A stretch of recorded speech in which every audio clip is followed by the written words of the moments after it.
خلاص رمضان وكان حنا مطياب بالكوزينة. هاد اليامات نسلكوها غير بلي ساندويتش. جبت لكم لي تاكوس بطريقة سهلة.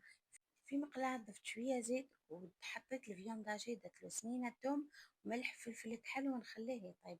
بعدها نخدمو كريمة الفرماج، نضيف كاس كريم فريش ونضيف له شوية ملح وليزيبيس تاع الفرماج. بعدها نديرلو خليط تاع الفرماج غابي ونخليه يطيب مليح. انا درت موتزاريلا وشيدر حتى يذوب مليح. من جهة أخرى نروح نقلي البطاطا ونوجد كلش. جبت خبز تورتيلا ولا خبز تاكوس، نضيف له مغرف مايونيز وندير له فرomاج تاع لي ساندويتش.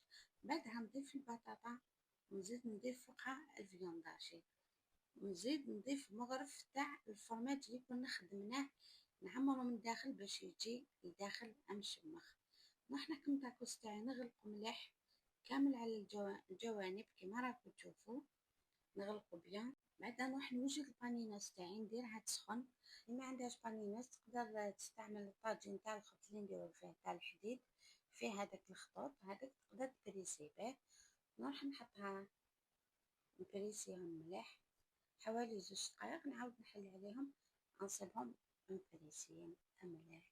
بعدها جا بزاف تاكوس تاعنا جا بزاف بنين. راح نحلو معاكم تشوفوه، جا الداخل مفرمج وجا مشمخ حتى للقلب. متنساوش البنات تدخلوا قناتي فيها بزاف وصفات سهلة وناجحة، وما تنساوش لا عجبتكم ديروا لي جيم ابوني وفلاباج. سلام.